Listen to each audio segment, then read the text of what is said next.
वासुदेवाय।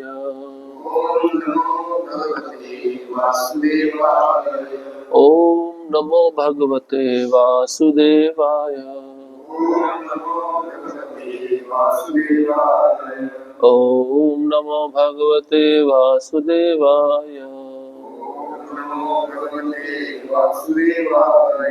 नारायणं नमस्कृत्यं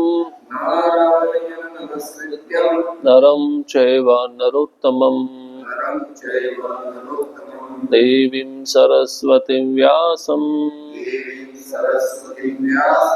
ततो जयमुदीरयेत्। नष्टप्रायेषु अभद्रेषु नित्यं भागवत सेवया भगवती उत्तम श्लोके भक्तिर्भवति नैष्टिकी। कृष्णाय वासुदेवाय देवकी नंदनाय च नंदगोपकुमाराय गोविंदाय नमो नमः। ग्रंथराज श्रीमद् भागवतम पहला स्कंद अध्याय क्रमांक 18 श्लोक क्रमांक 34। ब्राह्मणे क्षत्रबंधुर्हि गृहपालो निरूपितः स कथं तद्गृहीत्वास्थः स भाण्डं भोक्तुमर्हति। ब्राह्मणे क्षत्रबन्धुर्हि गृहपालो निरूपितः स कथं तद्गृहीत्वास्थः स भाण्डं भोक्तुमर्हति। ब्राह्मणे क्षत्रबन्धुर्हि गृहपालो निरूपितः स कथं तद्गृहीत्वास्थः स भाण्डं भोक्तुमर्हति। ब्राह्मणे क्षत्रबन्धुर्हि गृहपालो निरूपितः स कथं तद्गृहीत्वास्थः स भाण्डं भोक्तुमर्हति।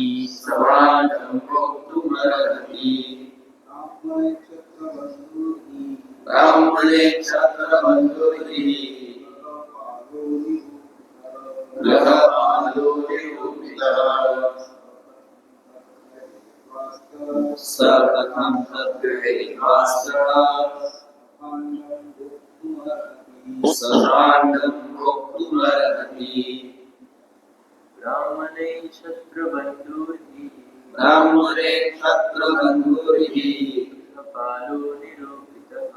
गृहपालो निरूपितः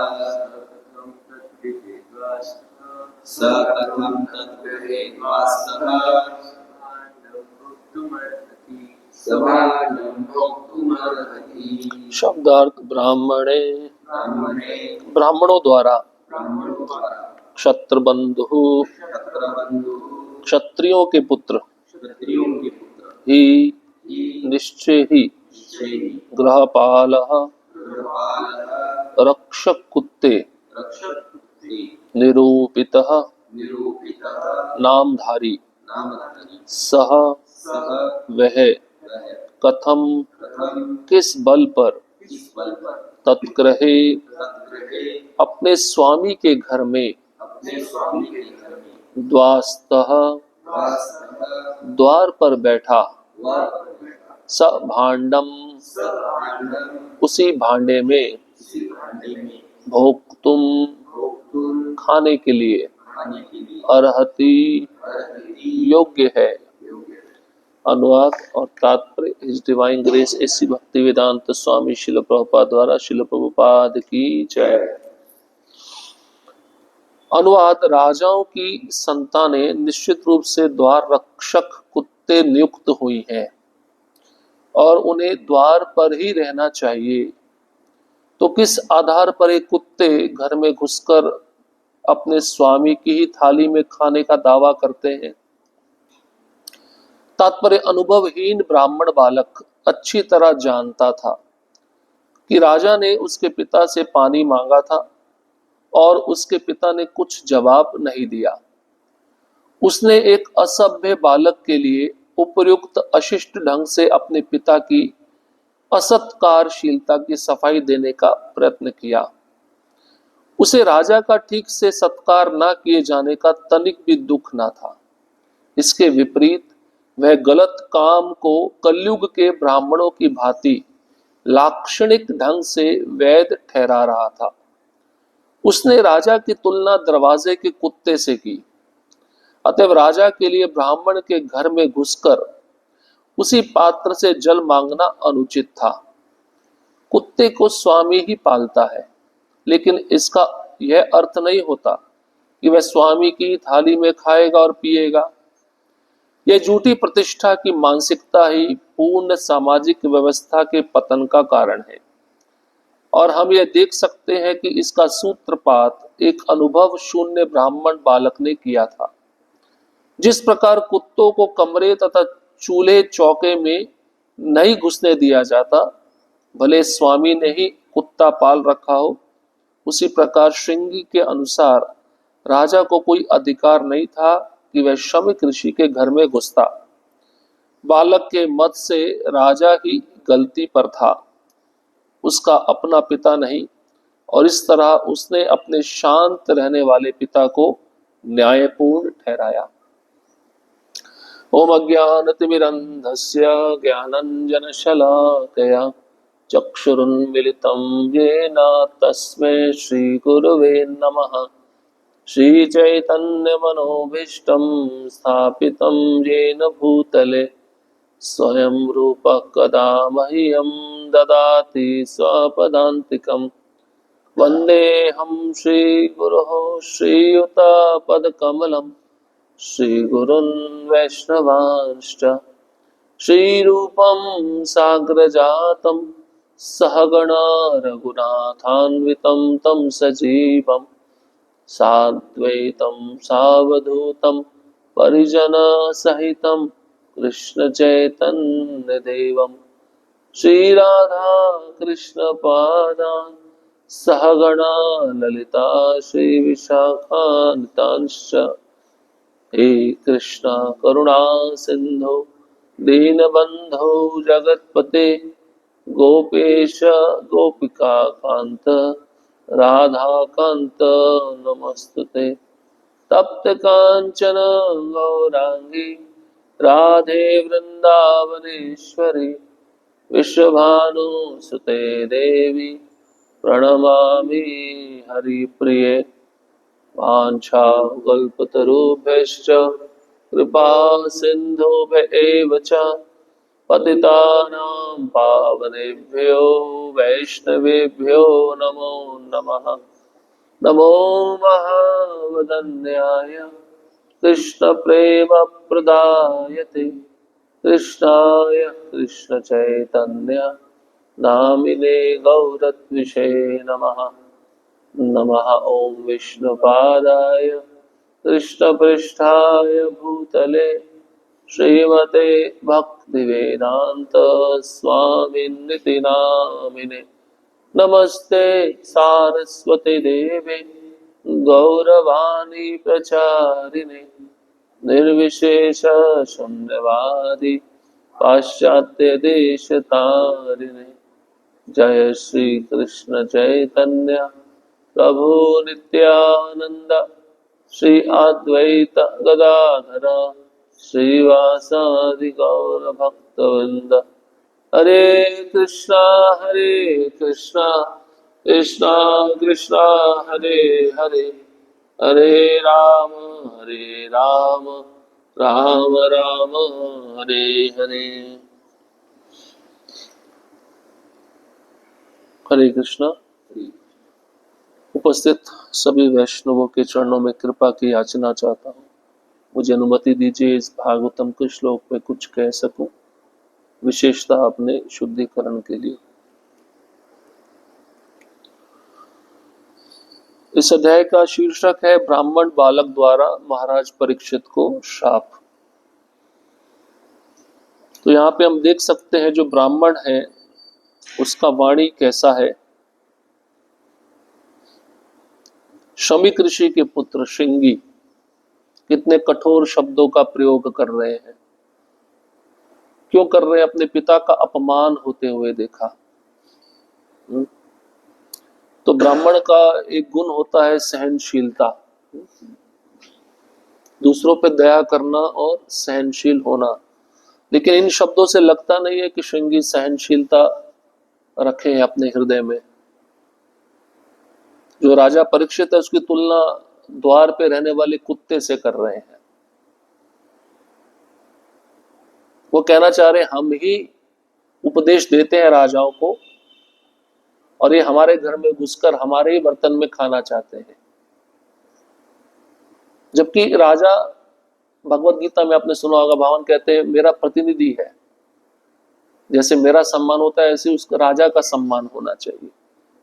और राजा भूले भटके पहुंचा था, उसको प्यास लगी थी, लेकिन जब क्रोध के वेश में आकर उन्होंने देखा मेरा सम्मान नहीं हो रहा है, उन्होंने मरा हुआ सर्प डाल दिया। लेकिन उनसे भूल हुई, बाद में वो अपने भूल का पश्चाताप करेंगे।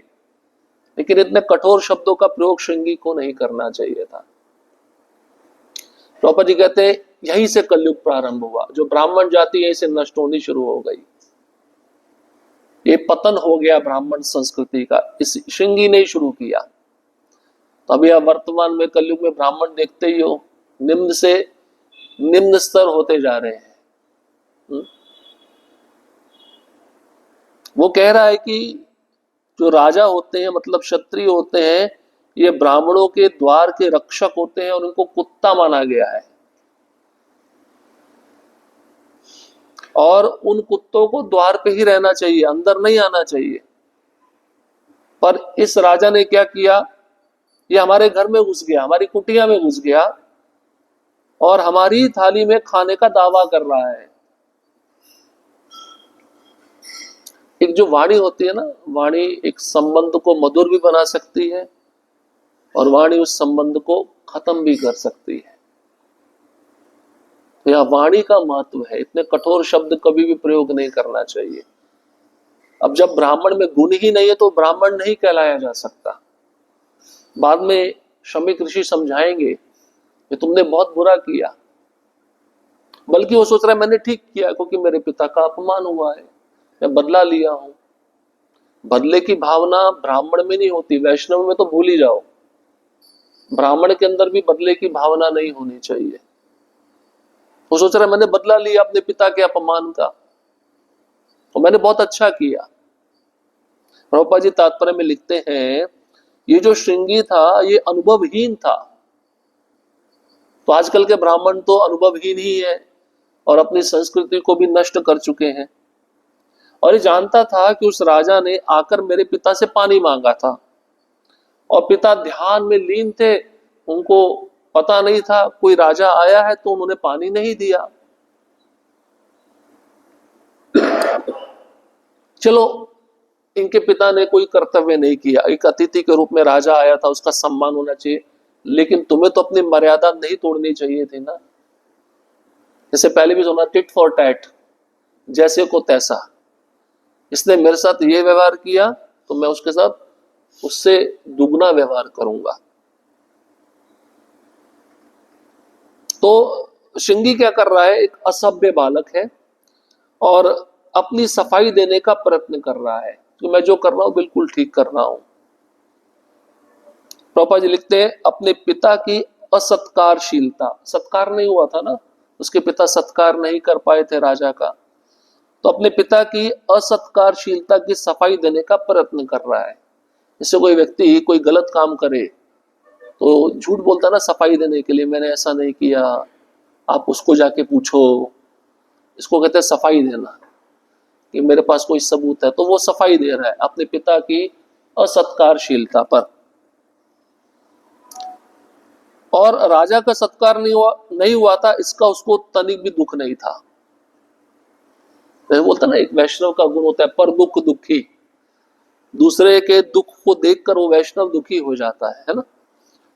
तो ये ब्राह्मण था, इससे अपेक्षा की जाती थी। उस राजा को पानी नहीं मिला, बेचारा राजा बिना पानी लिए प्यासे चला गया। कितनी दुख की बात है। दुख उसके मन में होना चाहिए था, लेकिन इसका दुख उसको बिल्कुल भी नहीं था। इसका मतलब उसके हृदय में दूसरे के दुख को देखकर दुख कभी भी आया नहीं था। और इसके विपरीत वो क्या कर रहा था, कलयुग में जो ब्राह्मण रहते हैं ना, उनका जो अवगुण होते हैं, उन अवगुणों का सहारा लेके लाक्षणिक ढंग से इन सब चीजों को ठीक ठहरा रहा था, लीगल ठहरा रहा था, वैध ठहरा रहा था कि मैं जो बोल रहा हूं सही बोल रहा हूं, मेरा जो आचरण है बिल्कुल सही है।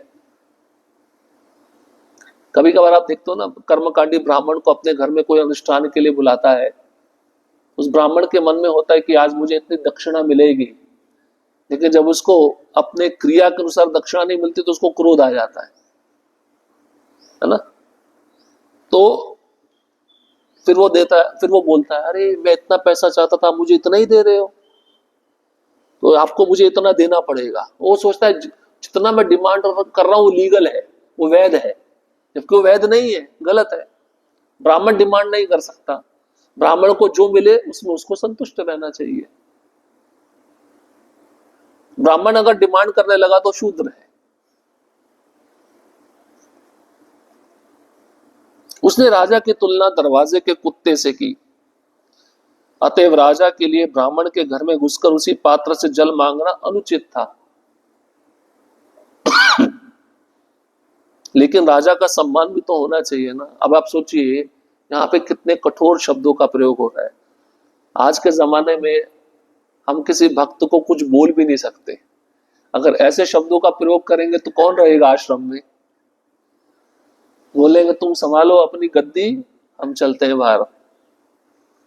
तो बोलने से भी डर लगता है, और बोलते समय शब्दों का चयन भी बहुत ही सावधानी पूर्वक करना चाहिए। कब किसके मन में कौन सी बात चुभ जाएगी पता नहीं, कब कौन सा व्यक्ति कौन सी बात को लेकर संस्था छोड़ के चला जाएगा पता नहीं। सहनशीलता कितनी जरूरी है आप सोचिए। और सहनशीलता नहीं है तो आध्यात्मिक मार्ग में हम स्थिर नहीं हो सकते, चाहे हम कितना भी दिखावा क्यों ना करें। वो सहनशीलता अंदर से आनी चाहिए, और ये सोचना चाहिए जो भी मेरे साथ हो रहा है भगवान की कृपा और इच्छा के अनुसार हो रहा है, और मुझे इसको स्वीकार करना है।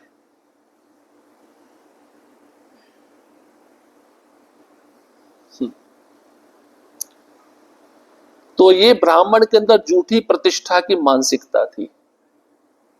मैं ब्राह्मण हूं।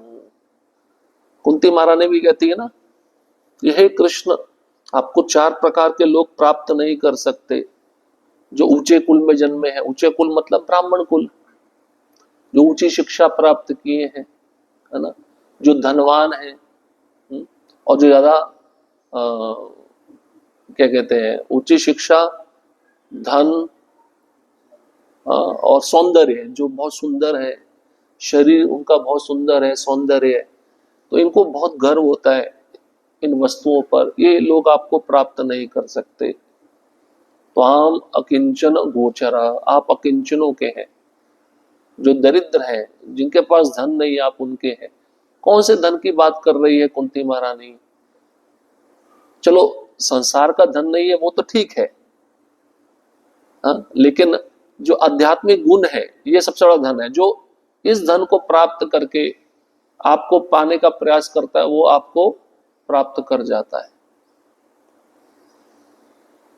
तो देखिए, कलयुग में जो ब्राह्मणों की दशा है ना, उसके विषय में वृंदावन दास ठाकुर चैतन्य भागवत से प्रमाण देते हैं।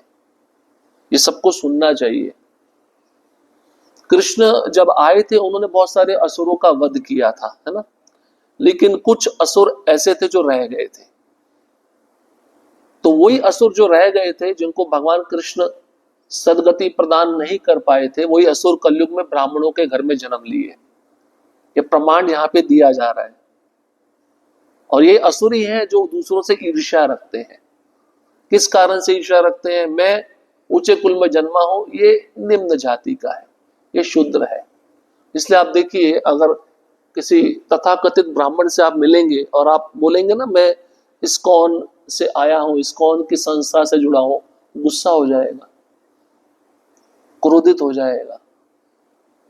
उसको पता है इस्कॉन वाले क्या करते हैं, ये जन्म से तो ब्राह्मण है नहीं, ये गुण के आधार पर, कर्म के आधार पर ब्राह्मण बनाते हैं। तुम ब्राह्मण नहीं हो, तुम जब ब्राह्मण कुल में जन्म लोगे तभी ब्राह्मण कहलाओगे।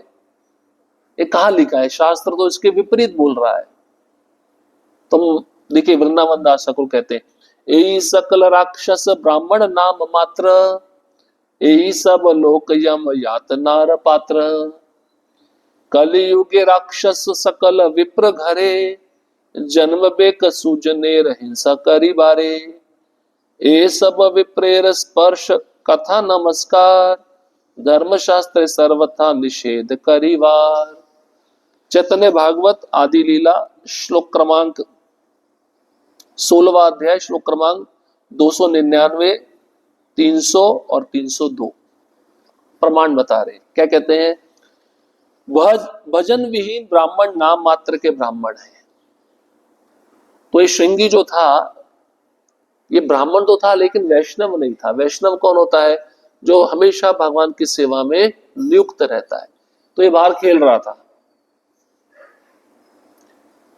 तो भजन नाम का इस श्रृंगी में नाम मात्र लेश भी नहीं था। वे वास्तव में दैत्य दानव हैं, साथ ही यम यातना के पात्र हैं। कौन? जो ब्राह्मण कुल में जन्म लेकर अपने उच्च कुल का अभिमान रखते हैं। ये कौन है? दैत्य और दानव हैं। ये यम यातना के पात्र हैं, यमराज इनको दंड देंगे। पूर्व पूर्व युगों के देव द्विज द्रोही जो राक्षस थे, सुनिए, पूर्व पूर्व पहले के युगों में जो देवताओं और ब्राह्मणों के प्रति द्रोही थे, द्वेषी थे, वो कौन थे? राक्षस, है ना। वे कलयुग में ब्राह्मण के घर में जन्म लेकर सज्जनों से द्वेष करेंगे। अब बहुत सारे राक्षस आप देखते ही हो। एक बार तो हमने क्या देखा, हम दाऊजी गए थे, तो हर एक व्यक्ति का अपना कोई ना कोई पिंडदान का स्थान रहता है ना। तो वहां पे ब्राह्मणों ने बही खाते रखे होते हैं, आपके पूर्वजों के नाम क्या है। यहाँ पे क्या ट्रेंड है मुझे पता नहीं। उत्तर भारत में जब भी किसी घर में किसी की मृत्यु होती है तो वो हरिद्वार जाते हैं। हरिद्वार में जितने ब्राह्मण रहते हैं, जात बांट रखी होती है। तो मेरी जाति का ब्राह्मण मुझे वहां मिलेगा, उसके पास पूरा बही खाता होता है। तुम्हारे 10 जन्मों के पहले कौन सा व्यक्ति तुम्हारा परदादा परदादा, उसका नाम क्या था, वो क्या करता था, वो सब लिखा हुआ है उसमें। तो जब हम दाऊजी गए, ब्रज का एक क्षेत्र है, वहां पे ऐसे ब्राह्मण रहते थे। तो उन ब्राह्मणों ने बोला पिंडदान करा लो। वो बस में चढ़ गए। पीछे का सरनेम होता ना, वो बोलने लगे, इस नाम का कोई व्यक्ति आया क्या? देखो मेरे पास आपके पूरे वंश का बही खाता है, आप पिंडदान कराओ, आपके घर में ये प्रॉब्लम है। अब वो जो वैष्णव है वो तो समझ जाता है मेरे घर में कोई प्रॉब्लम नहीं है। प्रॉब्लम कब शुरू होगी? जब मैं भक्ति करना बंद कर दूंगा। अब ये भक्त सुन नहीं रहे थे तो गालियां देने लगा, गंदी गंदी गालियां। वो समझ गया ये पैसा तो मुझे मिलने वाला नहीं है, इससे अच्छा इनको श्राप दे दूं, गालियां देकर श्राप दे दूं। लेकिन वो गालियां भी काम नहीं आती।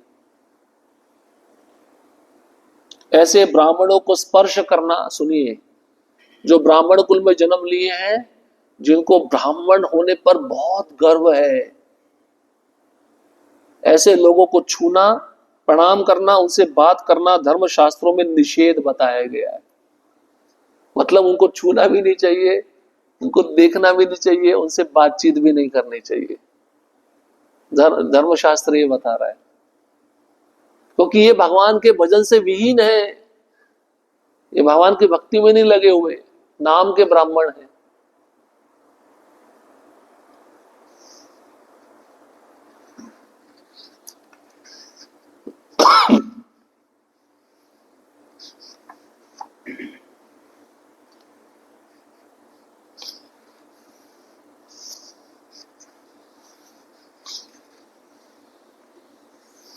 तो भगवान का जो भक्त होता है वो शूद्र नहीं होता।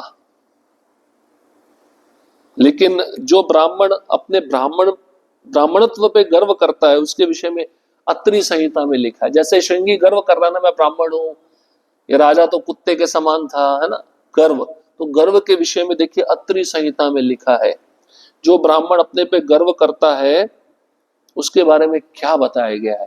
ब्रह्मण तत्वम न जानाति ब्रह्म सूत्रेण गर्विता, तेनेव सच पापेन विप्र पशुरुदाहता। जो व्यक्ति ब्राह्मण कुल में उत्पन्न होकर वेद अथवा भगवत तत्व के विषय में अनभिज्ञ रहकर केवल मात्र यज्ञोपवीत के बल पर अत्यंत गर्व अहंकार करता है, उस पाप से वह ब्राह्मण पशु कहा जाता है। क्या कहा जाता है? पशु। पशु मतलब चार पांव पे चलने वाला। तो ब्राह्मण पशु है जो वेद को समझा नहीं है और भगवत तत्व को समझा नहीं है, केवल यज्ञोपवीत धारण किया है। यज्ञोपवीत समझते जनेऊ, जनेऊ के बल पे दिखाता है मैं केवल ब्राह्मण हूं। तो ऐसे व्यक्ति को पशु कहा गया है।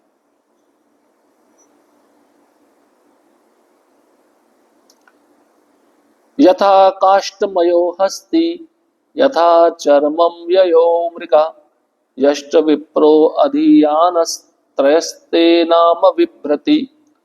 लकड़ी से बना हाथी, आप खिलौने देखते हो ना लकड़ी के, कभी घोड़ा बना होता है, कभी हाथी बना होता है। तो मनुस्मृति में लिखा है लकड़ी से बना हाथी एवं चमड़े से बना मृग, चमड़े से बना हिरन जैसा होता है, वेदहीन ब्राह्मण भी वैसा ही है। वेदहीन मतलब जिसको वेदों का पता नहीं है, वेद पढ़ के जो कृष्ण को समझ नहीं पाया, जो कृष्ण की भक्ति में नहीं लगा, ऐसा ब्राह्मण लकड़ी की हाथी के जैसा है या चमड़े का मृग होता है उसके जैसा है। ये तीनों ही केवल नाम धारण करते हैं, नाम के ब्राह्मण है ना, काम के ब्राह्मण नहीं है।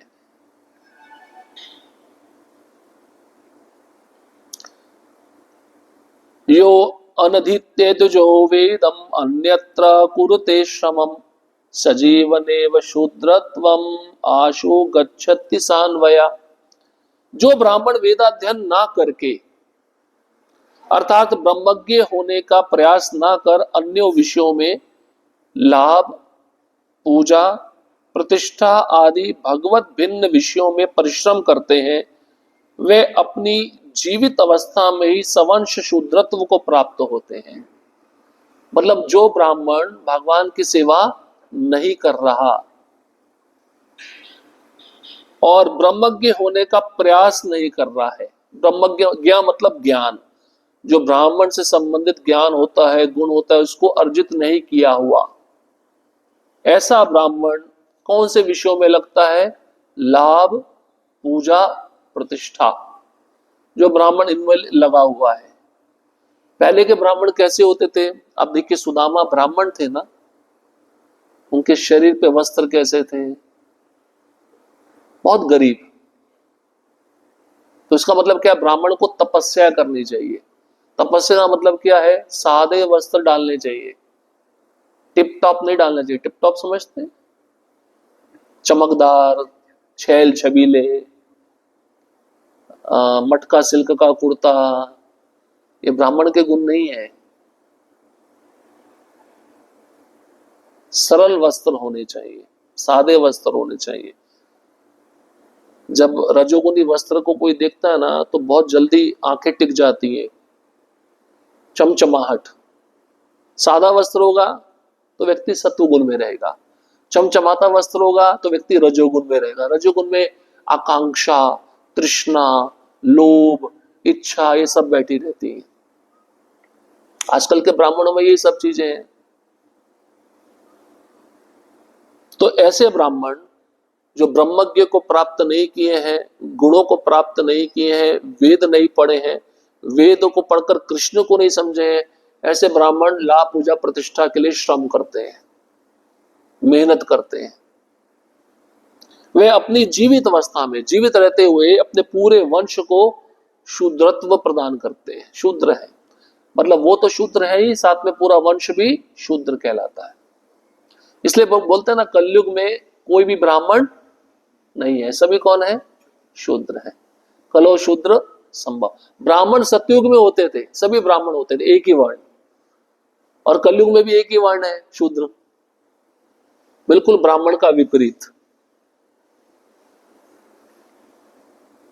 तो इस प्रकार से हम देख सकते हैं कि ब्राह्मण किस प्रकार से पतित हो गया, उसने अपनी जाति को किस प्रकार पतित कर दिया। इसलिए देखिए, ये बात समझनी है, पढ़ के लाभ नहीं होगा, उस ज्ञान को जीवन में उतारना पड़ेगा। और वो जब गुण आते हैं ना, उसी गुणों से अनुभव होता है, आत्म साक्षात्कार होता है।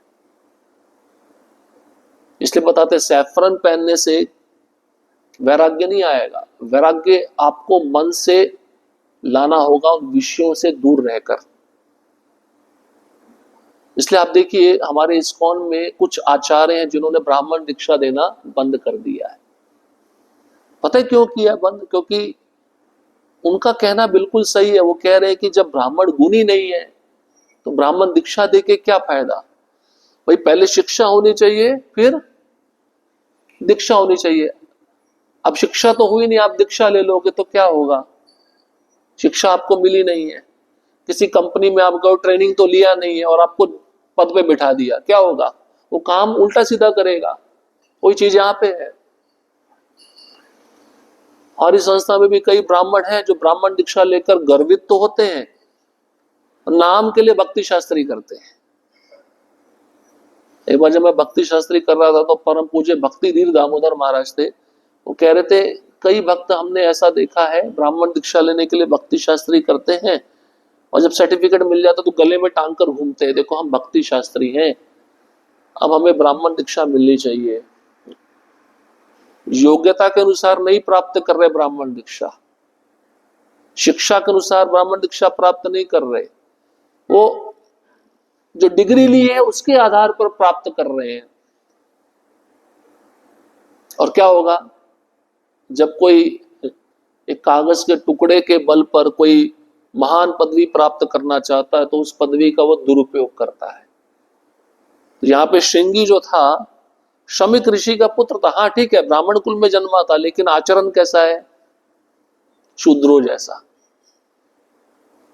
ब्राह्मण को सहनशील होना चाहिए, तपस्वी होना चाहिए, अपनी इंद्रियों और मन पे नियंत्रण होना चाहिए। जब ये नहीं है तो फिर ब्राह्मण नहीं कहला सकता हो। इसलिए जब आप कोई जिम्मेदारी लेते हो तो वो गुण आप में होने चाहिए, उस जिम्मेदारी को आपको अच्छे से निभाना चाहिए। अगर नहीं निभाएंगे तो उसका प्रतिक्रिया मिलेगा, रिएक्शन मिलेगा, और ये प्रतिक्रिया बड़ी खतरनाक होती है। मनुष्य जीवन क्या है? सोच समझ के बातचीत करना ना, सोच समझ के आचरण करना। कृष्ण भी भगवत गीता में कहते हैं, अनुद्वेग करम वाक्यम सत्यम प्रियम हितमीचा। ऐसे शब्दों का प्रयोग नहीं होना चाहिए जिससे दूसरे के मन में उद्वेग पैदा हो। उद्वेग समझते हैं? जिसका मन विचलित हो जाए। तो उस व्यक्ति के गुण के अनुसार बातचीत करना चाहिए। भाई ये व्यक्ति जल्दी विचलित होता है तो हमारे मुख से ऐसे शब्द ना निकले कि उसका मन विचलित हो। वाणी, क्योंकि अगर आप ऐसे वाक्य बोलोगे तो वाणी भी हिंसा ही है ना, तो आप उसके दूसरे के मन को विचलित कर रहे हो, तो आप उसको हिंसा पहुंचा रहे हो, उसको कष्ट पहुंचा रहे हो। उस वाणी के वेग को ना रोकने के कारण क्या होता है? संबंध खराब होते हैं। संबंध खराब होने पर पूरी तरह से व्यक्ति खत्म हो जाता है। कभी कभार आत्महत्या भी कर लेता है ना? उसको वाणी इतनी सताती है, उसके मन पे इतना प्रभाव डालती है। किस शब्दों का प्रयोग कर रहे हैं श्रृंगी? ऐसा नहीं करना चाहिए था। अब आपको पता है कुत्ता क्यों बोला गया? कोई और जानवर भी तो बोल सकते थे ना श्रृंगी। पापा बोलते कुत्ता सबसे घृणित प्राणी होता है, उसको घर से बाहर रखना चाहिए, घर के अंदर नहीं आने देना चाहिए। कुत्ते और क्यों बोले? कुत्ता मूर्ख होता है, वो कभी कभार तुलसी पे भी पेशाब कर देता है। तो श्रृंगी उस राजा परीक्षित जो इतने महान भक्त है, महाभागवत है, ये अपराध किया ना श्रृंगी ने, महान राजा के प्रति किस शब्दों का प्रयोग करना चाहिए। इसलिए व्यक्ति को सोच समझ के बोलना चाहिए, विचार करके बोलना चाहिए। जो मैं बोलने जा रहा हूं वो किसी के अच्छे के लिए है या नहीं है, बहुत जरूरी है। और कलयुग में तो दशा अभी बहुत खराब है। हम तो बोलने से डरते हैं किसी को, हम तो सेवा बताने से डरते हैं, कहीं ऐसा रिप्लाई ना आ जाए हम सेवा नहीं करेंगे, आप देखना देख लो। बड़ी भयानक स्थिति है आज को। इस समय आज कोई भी किसी का सुनना नहीं चाहता है, कारण मन ही मेरा गुरु है, मन का ही मैं सुनूंगा। यहां पे श्रृंगी मन का ही सुन रहा है और मन का सुन के सब वाक्य बोल रहा है। और इसकी जगह कोई वैष्णव होता तो बोला ठीक है मेरे से बड़ी गलती हो गई, वो राजा आया उसको पानी नहीं मिला, वो प्यासा चला गया, मेरे घर से कोई भूखा प्यासा चला गया, उसको इस बात का दुख होता। एक जगह होती नम्रता, एक होता है गर्व। गर्व पतन की ओर लेके जाता है, नम्रता शीर्ष पर लेके जाती है, उसके गुणों को और अधिक बढ़ाती है। आचार्यों से सीखना चाहिए। प्रभुपाद जी हर समय कैसे नम्र रहते थे, कैसे हम्बल रहते थे। एक लीला बताऊंगा प्रभुपाद जी की आपको, छोटी सी। गिरिराज महाराज बताते हैं प्रभुपाद जी के शिष्यों ने प्रभुपाद जी के लिए रॉयल्स रॉयस गाड़ी लिया था, बहुत महंगी गाड़ी थी उस समय। तो प्रभुपाद जी उसमें घूमते थे। तो गिरिराज महाराज के पिता प्रभुपाद जी को देख रहे थे, साधु इतनी महंगी गाड़ी में घूम रहा है। तो प्रभुपाद जी समझ गए ये मेरे बारे में क्या सोच रहे हैं। प्रभुपाद जी पास में गए और बोले आप भी मेरे साथ इस गाड़ी में चलिए। प्रभुपाद जी किसी के साथ भी गलत वाणी प्रयोग नहीं करते थे। हाँ, जो अपने को भगवान कहता था उसको गाली देते थे, बिल्कुल सही है। जब ये भाव देखा गिरिराज महाराज के पिता ने प्रभुपाद जी का, वो बुला रहे आप भी मेरे साथ मेरी गाड़ी में चलिए। तो बोले नहीं नहीं, ये आपके शिष्यों ने गाड़ी आपके लिए ली है, आप ही जाइए। तो हरिशौरी प्रभु थे साथ में, उन्होंने प्रभुपाद जी को बोला प्रभुपाद जी आपसे कितना हर कोई प्रेम करता है। प्रभुपाद बोले मैं सबसे प्रेम करता हूं तभी तो सब मुझसे प्रेम करते हैं ना। और आप दूसरे को इज्जत दे रहे हो तो आपको इज्जत उससे भी मिलेगी, लेकिन आप गलत शब्दों का प्रयोग कर रहे हो तो वो व्यक्ति अगर नम्र नहीं है तो वो और भी कठिन शब्दों से आपको आलोचित करेगा। तो बड़ा समस्या है इस संसार में, सावधानी पूर्वक आचरण करना चाहिए। और कुछ उद्वेग आए ना, चुप शांत रहना चाहिए और वहां से चले जाना चाहिए। प्रतिक्रिया दोगे तो वो और प्रतिक्रिया आएगी, वो वाद विवाद बढ़ता जाएगा। इसलिए शांत रहने का, शांत रहने में जो सुख है वो सुख कोई दूसरी वस्तु में नहीं है। ठीक है। हरे कृष्णा कृष्णा कृष्णा हरे हरे, हरे राम राम राम हरे हरे। किसी का कोई प्रश्न?